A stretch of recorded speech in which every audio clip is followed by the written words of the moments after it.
Bonjour à toutes, bonjour à tous. Je suis celui qui fête son anniversaire, je suis Trouillé. Et oui, alors non, c'est pas mon anniversaire en réalité, mais c'est l'anniversaire de la chaîne. Ça fait un an en fait. je réfléchis, mais ça fait un an que j'ai lancé cette chaîne. Un an que je m'obstine à vous parler de mes lectures et un an que vous me suivez, que vous m'écoutez, me plaindre, gémir, rigoler, tomber de ma chaise, bref. Je ne pensais pas arriver à tenir à ce point, mais on y est. Je vais pas faire aujourd'hui un bilan, je le ferai dans une vidéo prochaine avec une surprise, ma fameuse FAQ, où je révèle tout de moi. Mais pour le moment, je vais me contenter de faire le bilan du mois d'avril. Mois d'avril et fin du mois de mars. Je triche un petit peu, mais c'est pas très grave. On se retrouve juste après un petit générique plein de paillettes qui me vaut des copyrights et me coûte une blinde. Musique.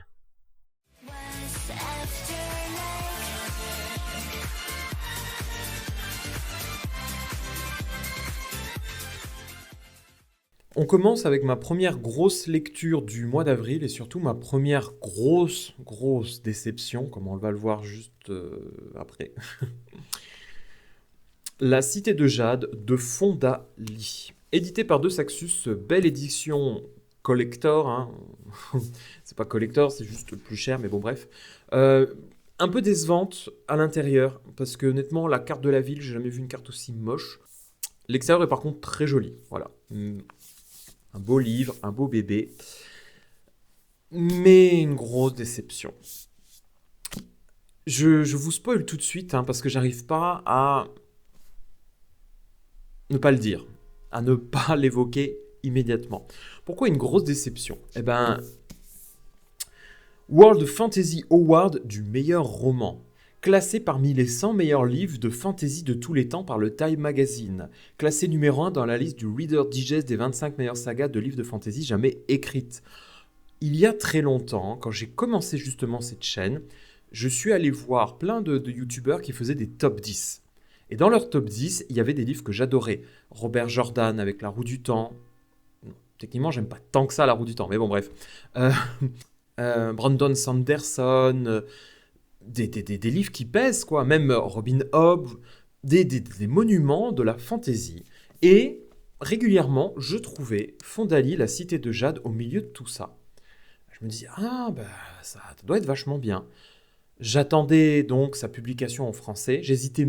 Honnêtement, j'hésitais même à me lancer dans l'anglais, mais je ne l'ai pas fait, j'ai attendu. Et quand De Saxus a sorti cette magnifique édition, j'ai foncé, je l'ai acheté, et je me suis dit, oh là là, j'ai trop hâte de le lire. Alors, c'est pas mauvais, mais j'essaie de vous expliquer pourquoi moi je suis complètement passé à côté. La cité de Jade, c'est l'histoire d'une ville qui est divisée entre deux clans, le clan sans cime et le clan de la montagne. Ce sont des mafias, hein, il faut le dire clairement, qui ont été alliés autrefois, mais qui désormais commencent un petit peu à s'effriter.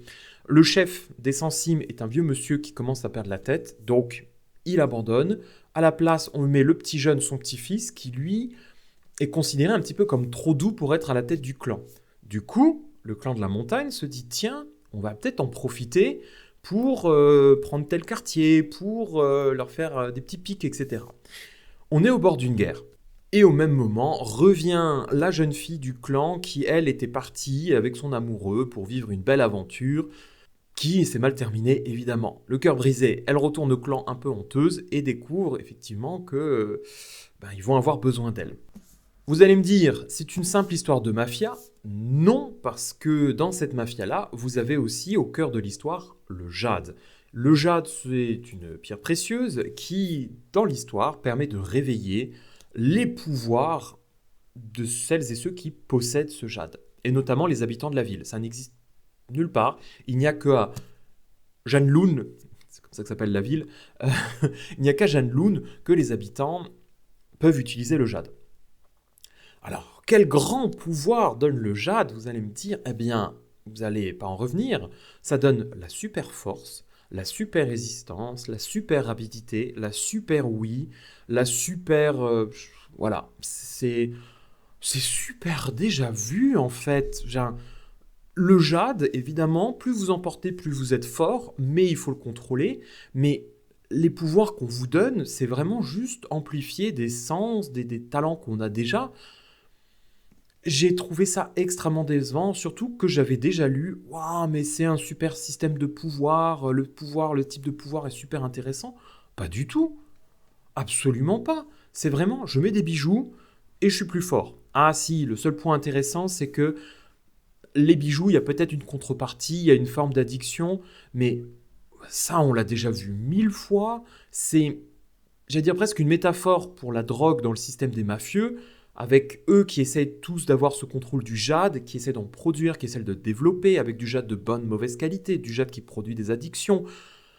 Mais non seulement ce système de magie est vraiment assez classique, mais en plus il est très peu utilisé dans le roman, c'est-à-dire qu'on a quelques combats et c'est pas des combats super intéressants au niveau pouvoir, hein. Alors là, pas du tout. C'est vraiment juste j'ai mes armes à feu ou mes coups de poing et je tape sur la personne. Mais il n'y a pas de une forme d'intelligence sur la façon d'utiliser les pouvoirs. C'est vraiment plus je suis le plus fort, je tape.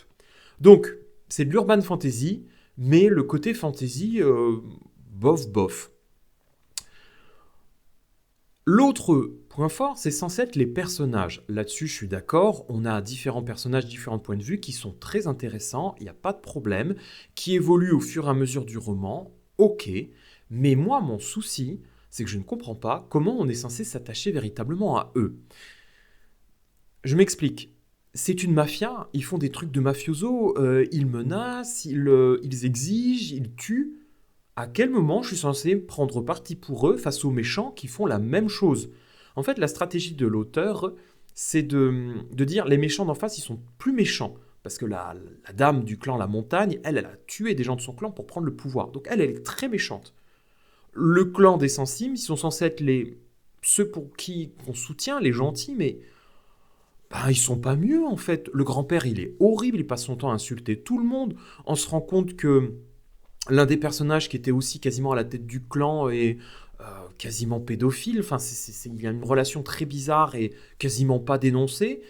Les enfants sont ni bons ni mauvais, ils font leur boulot. Donc il y en a un qui, quand il doit tabasser, il tabasse. L'autre, il dirige le clan, s'il faut menacer, il menace. C'est un petit peu comme si on avait commencé Game of Thrones par les Lannister. Bah non, moi j'ai bien aimé Game of Thrones au départ parce que on est du côté des Stark, on a leur point de vue, ce sont les gentils, et on arrive à les soutenir justement par rapport à ça. Au bout d'un moment, on a le point de vue des Lannister, où on entre dans leur tête et on finit par les soutenir, mais à mieux les comprendre, entre guillemets. Mais là, j'avais un peu de mal. En fait, cette histoire de clan, je m'en fichais, mais royalement. Il n'y a pas de plot twist, il n'y a pas de retournement, il y a des petites énigmes, mais encore que c'est un peu du «Oh, il y a quelqu'un qui espionne le clan», et puis 2 chapitres, on a trouvé qui espionne le clan. La tension, c'est autour de cette fameuse guerre, est-ce qu'elle va se produire, va pas se produire, mais j'ai un peu la sensation qu'il se passe pas grand-chose. Il y a eu, allez, 2 grands événements, et encore, je les ai trouvés vraiment très gentils et un peu ridicules. Euh, dans 500 pages, Dans 500 pages d'histoire, j'avais l'impression qu'il se passait rien. Ouais, on est toujours au bord d'une guerre. Même les moments, en fait, on parle de trahison, d'intrigue politique. Les moments, justement, de politique pure, je les ai trouvés, mais vraiment nuls. Tout le monde se réunit autour d'une table, tout le monde parle, et il n'y a pas ce moment où on se dit «Ouah, elle est brillante, ouah, machin manipulé, ouah, si, ça». Non, c'est vraiment juste «Oh, moi, je réclame ça, moi, je veux ça». À aucun moment je l'ai trouvé les personnages brillants. Et ça, c'est vraiment problématique parce que on a le retour, par exemple, de Shae Cole, Shae Cole. Et elle est présentée un peu comme la jeune prodige, celle qui potentiellement va pouvoir reprendre le clan, ou en tout cas l'amener à évoluer et à s'en sortir. Et on lui confie très rapidement une mission où elle doit fouiller dans des dossiers et tout. Et là, je pensais que c'était un peu l'occasion où on allait montrer son intelligence, et pas du tout. En fait, elle revient à chaque fois, elle dit j'ai trouvé ça.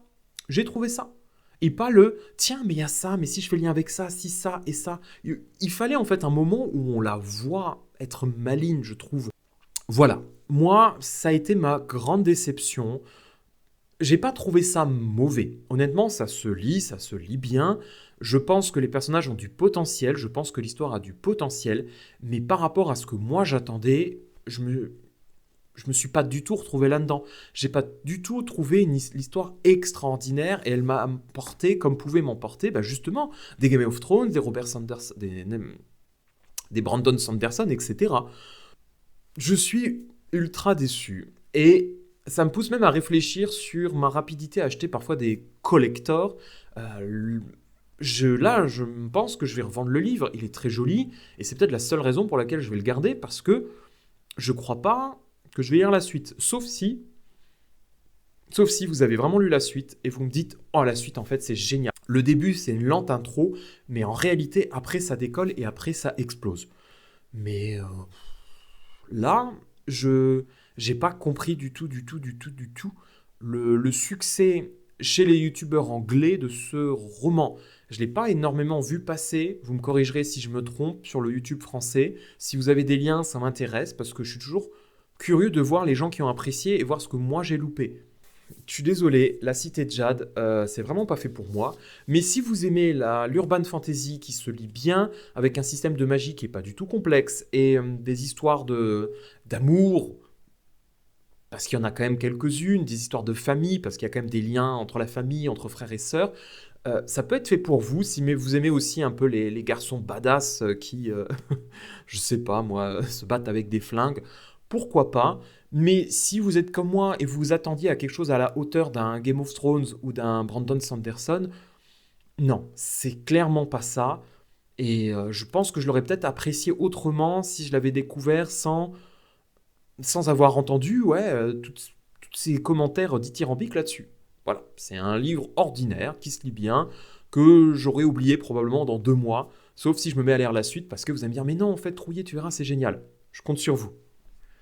Vous allez quand même me dire, Trouillet, tu as passé un mois difficile parce que maintenant je vous parle de La Servante écarlate de Margaret Atwood chez Robert Laffont.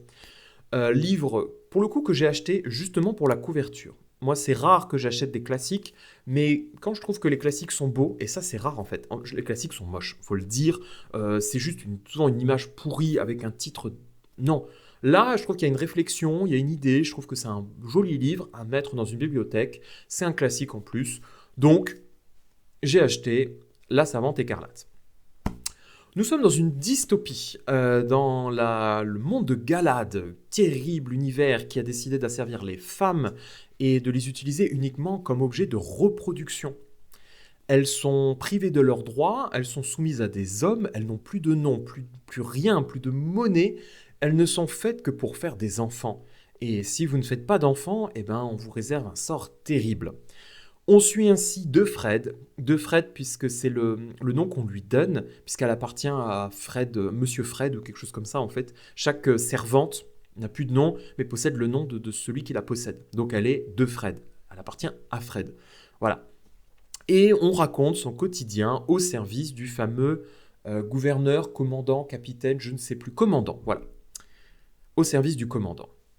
C'est sous la forme d'un journal intime, on est dans l'esprit de Fred et on voit comment elle évolue au fur et à mesure. Sauf qu'elle met énormément de temps à évoluer, c'est toujours par subtilité, par petits pas, ce qui est très intéressant du point de vue de l'écriture. Moi j'ai adoré voir comment au fur et à mesure sa façon de raconter l'histoire change, son implication dans l'histoire change, ce qu'elle voit, ce qu'elle perçoit, sa pensée change. Mais le problème c'est que c'est quand même 300 pages de non-action, par rapport à une centaine de pages où soudainement il commence à se passer des choses, où elle devient impertinente, irrévérencieuse. J'ai pas détesté, mais je répète, les 300 premières pages, j'ai quand même eu beaucoup de mal parce que je me raccrochais vraiment à des petites choses et je me rends compte que j'ai quand même préféré la fin en fait. J'ai préféré vraiment les 100 dernières pages où là elle commence à être presque pas méchante parce qu'ils l'ont mérité, mais ouais, elle les regarde de haut, elle n'hésite pas désormais à voir ses maîtres autrement, à voir les hommes pour ce qu'ils sont, pathétiques, pitoyables. Elle arrive à renverser le pouvoir à l'intérieur d'elle-même d'abord et à transformer cette relation dans laquelle elle est soumise de base. Et finalement, on se rend compte que je dis pas qu'elle le contrôle et qu'elle le manipule, mais quand même, elle arrive quand même à lui faire des choses qu'il n'aurait pas faites par lui-même. C'est intéressant de voir ce personnage-là évoluer dans le livre. Donc si vous aimez un peu les romans au départ, où on est beaucoup dans je raconte mon histoire, je suis dans le contemplatif, pourquoi pas contemplatif. J'arrête d'utiliser ce mot tout le temps, mais si vous aimez le type d'histoire où on est dans la tête d'un personnage et il donne ses informations, ses pensées, ce qu'il a, sans forcément faire quoi que ce soit, parce que l'action, elle est vraiment extrêmement réduite, ça peut vous intéresser. La réflexion sur le féminisme, je la trouve intéressante, même si elle n'est pas toujours évidente à comprendre, parce que comme on a un vrai recul en arrière, d'abord, il faut savoir que ce livre est quand même un petit peu daté, je crois qu'il a été écrit en 89. Il a été écrit en 1985, donc il est un petit peu daté, je trouve, sur un certain nombre de réflexions. Ou alors c'est peut-être moi qui n'ai pas compris, et peut-être, hein, je ne le dis pas après tout, de toute façon, je veux dire, je ne suis pas une femme, hein, je pense que vous l'avez compris depuis le temps, mais il y a une petite réflexion, c'était mieux avant, et le avant dans cet univers-là, c'est justement les magazines, le maquillage, se coiffer, et évidemment que c'est une liberté qui, auquel les femmes ont droit, ça bien sûr, hein, bien sûr, mais je trouve que par rapport à toutes les réflexions désormais modernes là-dessus, enfin, contemporaines là-dessus, sur le fait qu'on se rend compte que bah oui, le maquillage c'est aussi une façon de les enfermer, la coiffure c'est aussi une façon de les enfermer, c'est pas toujours évident à distinguer ce que pense le personnage, les idées personnelles de l'autrice, parce que évidemment, hein, c'est un livre féministe, donc il y a une visée politique. C'est un livre qui est complexe, je trouve, qui est intéressant, qui n'est pas toujours évident à suivre. Je n'ai pas lu et je suis pas sûr de lire la suite, je crois que ça s'appelle Les Serments, tout simplement parce qu'il a été écrit 40 ans plus tard et globalement, enfin franchement, il faut le dire, je pense qu'il a été écrit uniquement par rapport au succès de La Savante Écarlate, succès très récent. Je le lirai si vous me dites « Ah, j'ai lu et c'était génial », mais moi, je ne suis pas plus motivé que ça. Ce livre-là me convient, j'irai pas plus loin. Autre aspect qui est intéressant, je trouve, c'est la manière dont les femmes sont complices dans le roman et se soutiennent entre elles. Je m'attendais à des choses terribles et à des femmes qui oppriment d'autres femmes, parce qu'il y a quand même la femme du commandant. C'est le cas, hein. La femme du commandant, elle est pas sympa du tout, mais il y a quand même... je sais pas. Je trouve qu'il y a quand même toujours une forme de complicité, de camaraderie, d'entraide entre les femmes qui ressort. Et moi, c'est ce que je garde le plus de ce roman. C'est la façon dont les femmes se soutiennent, s'aident, résistent. Voilà, je garde ça en tête et c'est ce qui m'a le plus plu de voir De Fred s'entendre avec, je sais plus comment elle s'appelle, il y a Moira, son amie Moira que j'aime beaucoup. Elle fait référence, elle parle beaucoup de sa mère aussi. Voilà, j'aime beaucoup tous les portraits de femmes qui sont faits dans ce roman et comment, entre elles, elles essayent de résister. On passe à quelque chose d'un peu plus réjouissant parce qu'il ne peut pas y avoir que des déceptions, même si j'exagère. La Servante écarlate, c'était pas mauvais, c'est pas le cas, et ni La Cité de Jade. Mais ce ne sont pas des lectures qui m'ont non plus transcendé où je me suis dit, faut absolument que je vous le recommande, c'est génial. Capitale du Sud. Alors attention, moi c'est le tome 1 que je vous montre, mais en réalité j'ai lu le tome 2. Les trois Lucioles. Capitale du Sud de Guillaume Chamanadjian aux éditions Forges de Vulcain. Les Forges de Vulcain, on les reconnaît et je trouve ça génial parce qu'elles ont toujours un peu ce même style au niveau des couvertures et c'est des couvertures très belles. J'ai vu un autre livre la dernière fois, j'ai failli l'acheter uniquement parce que je le trouvais super beau. Et je trouve que c'est chouette. Vraiment, c'est un style moi j'aime beaucoup. Vraiment, leur travail, leur réflexion sur la couverture, c'est super bien. Moi, ça parle d'abord, directement. On voit la cité. En plus, ces couvertures qui se répondent parce que vous les mettez côte à côte, ça fait une image. Je trouve ça encore un peu plus brillant. Je trouve ça vraiment très bien en termes de maison d'édition d'avoir vraiment une réflexion sur comment créer un livre aussi du point de vue visuel et pas juste je mets mon image, je mets le titre et je vends.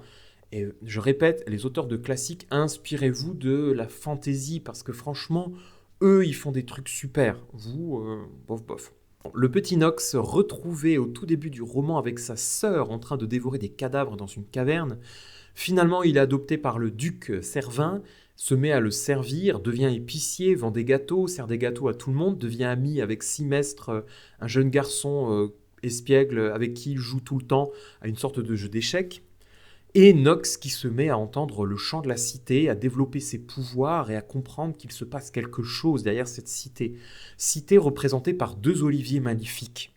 Dans le tome 2, on commence avec notre personnage rattrapé par les événements du tome 1 et tout le monde vient le voir pour lui demander d'assassiner quelqu'un. Mais tout le monde. Alors là, pendant 2-3 chapitres à la suite, tout le monde vient et tout le monde lui dit « il faut que tu ailles tuer Bidule ».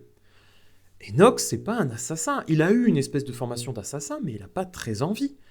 Et il comprend pas trop pourquoi tout le monde vient le voir, pourquoi tout le monde le menace. Mais vraiment, c'en est presque drôle. Mais toute la cité lui dit « Nox, fais ton boulot, va tuer machin ». Et empêtré dans toutes ces histoires-là, Nox se met à réfléchir et se dit peut-être que la meilleure solution, c'est d'aller s'enfuir de cette ville temporairement. Problème, peut-il vraiment quitter cette fameuse cité? Peut-on vraiment s'enfuir de cette cité? Est-ce qu'on va le laisser seulement partir? Voilà un petit peu toutes les histoires, le début de l'histoire du tome 2. Tome 2 qui a été une lecture super rapide. Il fait 250 pages, 300 pages à peu près. Ça a été une lecture super rapide parce que c'est 10 chapitres qui se lisent vraiment très très bien parce qu'il se passe 1000 choses. Un chapitre fait avancer l'histoire. Vous n'avez pas un chapitre de description simplement, on reste pas trop sur les sentiments et les états d'âme des uns et des autres, on avance à chaque fois. Ce qui fait que il s'est passé dans ce tome 2, mais vraiment plein de choses, on n'arrête pas. Ce qui est un bien, vraiment, je trouvais que c'était super dynamique.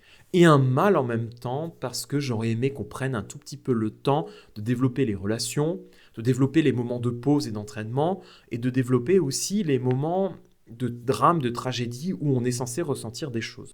Je trouve que sur le papier, ça marche très bien, ça se lit très bien, et en fait, on en veut plus. Moi, je regrette en fait ces 250 pages, j'aurais voulu le double. Vous allez me dire, s'il avait mis le double, j'aurais dit « Ah, c'est trop long », mais je crois pas, je pense qu'il y a le matériel là-dedans pour faire vraiment 500 pages. Et pour nous aider en fait à mieux comprendre les relations des personnages. Voilà. Pour moi, je trouve que du coup dans ce tome, on a Nox qui tombe amoureux tous les 2 chapitres et on a un peu du mal à comprendre à quel point il se retrouve attaché à ces personnes-là. Il y a une dimension politique qui est par contre super intéressante avec l'arrivée d'un bateau dans lequel au tout début, c'est le prologue, se trouvent des réfugiés qui n'ont pas le droit d'ailleurs de quitter le bateau. Donc on attend, on les laisse là-dedans, on les laisse là-dedans, et on les laisse en fait littéralement mourir. Et on se rend compte que le monde est ravagé en ce moment, et tous les réfugiés se dirigent vers la ville. Grande question, est-ce que la ville doit ouvrir ses portes ou non? Et évidemment, vous l'avez compris, Nox au début ne comprend pas du tout ce qui se passe et va au fur et à mesure découvrir les problèmes qui touchent l'extérieur. Ces questions-là, est-ce que fait sa ville ou non? Pour moi, c'était une lecture vraiment agréable que je continue de vous recommander. J'ai hâte de connaître la fin. On a de petites révélations, des choses que je n'avais pas vues venir. On a le personnage de Daphné qui est la jumelle de Nox qui est toujours aussi extraordinaire et terrifiante puisqu'elle est présentée un petit peu comme folle dès le tome 1. Ça s'arrange pas du tout dans le tome 2. J'ai trouvé ça très chouette parce que on a aussi plein de personnages féminins qui sont intéressants. On n'est pas que toujours les personnages féminins dans la séduction ou dans le soutien du héros. On a des guerrières. La ville, elle est mixte. Vous avez des femmes qui ont le pouvoir. Vous avez des femmes qui portent des armures. Vous avez des femmes qui se battent. Vous avez des femmes qui meurent. Et ça, c'est important de montrer que dans la fantasy, on peut facilement créer un univers où il y a une forme d'égalité sans avoir toujours à faire des femmes qui ne sont bonnes qu'à justement faire des mariages et des intrigues dans le dos. C'est bien aussi, parce que parfois on arrive à les mettre en valeur et en faire des personnages intéressants, mais très souvent c'est une paresse d'un bon nombre d'auteurs de réserver la femme comme conseillère du mari. Là, je les trouve bien, même si c'est pas le personnage principal. Le personnage principal est masculin, mais il est par contre effectivement entouré de femmes. Petite lecture vraiment agréable que je prendrai plaisir à peut-être finir le mois prochain, ou en tout cas très rapidement, mais d'abord je vais me lancer dans Capitale du Nord, tome 2. Même si le titre de Capitale du... J'hésite à faire cette blague parce que je la fais à chaque fois, elle est nulle. Le titre de Capitale du Nord, tome 2, c'est Mort au G. Et du coup, moi, je lis Mort au gay, donc voilà, à chaque fois, je dis, mais qu'est-ce que c'est que cette couverture?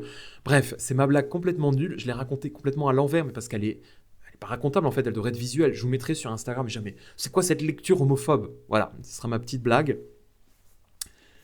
J'avais encore d'autres lectures à vous évoquer, mais en fait, ça fait déjà très très très long. Je vous parlerai une prochaine fois, et sûrement dans ma vidéo manga que je promets à chaque fois, mais que je fais jamais, Jojo Lion, la fin. Et je vous parlerai peut-être dans une vidéo à part, des classiques que j'ai pu lire, je sais pas trop. Je les lis comme ça, et je trouve ça toujours un peu bête de vous recommander des œuvres qui ont été écrites il y a 200 ans, comme si vous n'étiez pas déjà au courant qu'elles existent. Bref, on verra bien, on verra bien. Je vais vous laisser. Je vous remercie de m'avoir écouté jusqu'au bout. Il est encore temps, si vous avez des questions à me poser. Je n'ai pas encore tourné la vidéo FAQ, mais ça ne saurait tarder. Si vous me voyez avec ce pull jaune, vous saurez que je l'ai fait aujourd'hui. Et si je suis changé, ça veut dire que c'est demain. Vous l'aurez très très bientôt. Je vous remercie, mais 1 milliard de fois, de m'avoir suivi, de me suivre encore, de continuer à vous abonner. On a dépassé les 450, on avance tout doucement vers les 500 abonnés. Et ça me fait chaud au cœur de voir que malgré tous les défauts, tout le côté amateur de cette chaîne, bah, vous êtes encore là, vous commentez, on discute, on échange. Merci, merci, merci, merci. Et à très très vite, à très bientôt. Bye bye.